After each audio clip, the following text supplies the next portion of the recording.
இன்னொரு தலைவனின் பண்பு சொல்லட்டுமா? மகாத்மா காந்தி நேதாஜியை காங்கிரஸ் கமிட்டியிலிருந்து வெளியே போக சொல்லுகிறார்.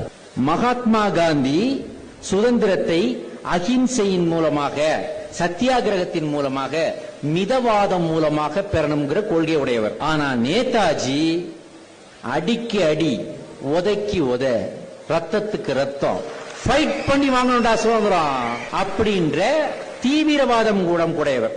அப்ப அவரு ஜெயிச்சிட்டார். எலெக்ஷன் வச்சு நேதாஜி தலைவர் ஆயிட்டாரு.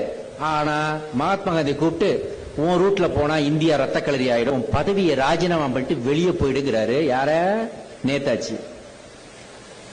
அவ்வளவு கோபமும் ரௌத்ர குணமும் ஃபைட்டிங் நேச்சர் உடைய நேதாஜி. அதுதான் தலைவனின் பண்பு. தன்னுடைய சொந்த உணர்ச்சியை அவர் காட்டல. அவர் என்ன பண்ணாரு?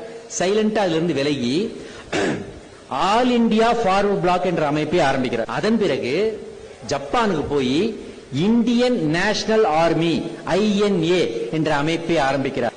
நேதாஜி சொல்றாரு, எனக்கு இன்னொரு பிறவி என்று ஒன்று உண்டென்றால், எனக்கு இன்னொரு பிறவின்னு ஒன்னு இருக்கணும்னா நானு இந்தியாவில் தமிழ்நாட்டில் ஒரு தமிழனாக பிறக்க விரும்புகிறேன்னு சொன்னார். அது ஏன் சொன்னார் தெரியுமா? அவர் INA ஆரம்பித்து அந்த INA படைக்கு ஆள் திரட்டிய போது, எது பிரிட்டிஷ் நம்மள ஆண்டுகிட்டு இருக்க, அவன்கிட்ட துப்பாக்கி இருக்கு, குண்டு இருக்குது, அவன்கிட்ட விமானங்கள் இருக்குது, அவனை எதுக்கிறதுக்கு இந்தியாவுக்குள்ளே படை திரட்டுகிறார் நேதாஜி.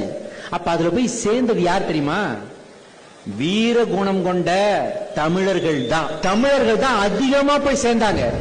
என்னுடைய நிதி, எனக்கு உதவி வேணும்னு கேட்ட உடனே தமிழ் தாய்க்குலங்கள் என்ன பண்ணாங்க தெரியுமா? பர்மாவில் கையில, கழுத்துல, காதுல, மூக்கில இருந்த நகைகளை எல்லாம் கழட்டி அவருடைய பாதத்துல போட்டாங்க. அப்ப அவர் என்ன சொன்னார் தெரியுமா? எனக்கு இதெல்லாம் வச்சு நான் என்னமா பண்ண போறேன்? நான் இந்தியாவோட சுதந்திரத்துக்காக போராடுறேன்.